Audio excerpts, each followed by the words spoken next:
Mardi 12 janvier, la finale de Lego Masters avait lieu. Alors que le programme a rapidement conquis les téléspectateurs, une question se pose déjà. Y aura-t-il une saison 2 ?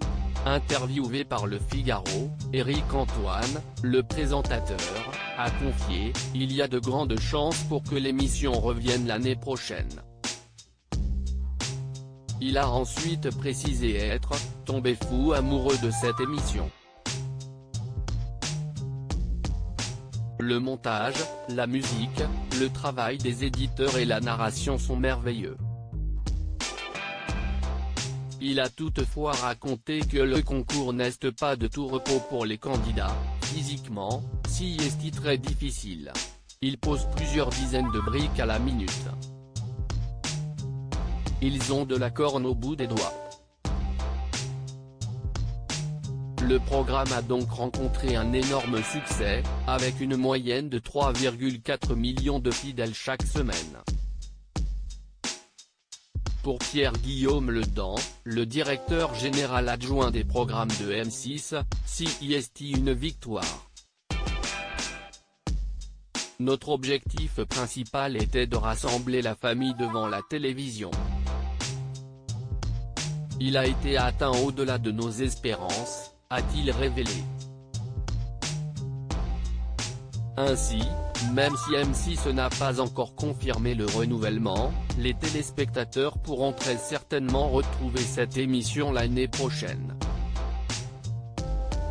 Clap de fin pour Lego Masters. Après plusieurs semaines de compétition et quelques heures de suspense, ce sont finalement David et Sébastien qui ont réussi à convaincre le jury et remportent les 20 000 € mis en jeu, mais aussi la possibilité d'exposer leur œuvre à l'hôpital pour enfants de Necker. Pour cette ultime étape, ils ont dû laisser place à leur créativité puisqu'aucun thème ne leur était imposé. Ainsi, Sébastien et David ont choisi de réaliser leur autoportrait, qui représentait la liberté et l'expression. Les deux candidats sont également parvenus à la motoriser. Si, ils ont été difficiles à départager, comme l'a affirmé Georg, un membre du jury, la création de David et Sébastien a fait l'unanimité.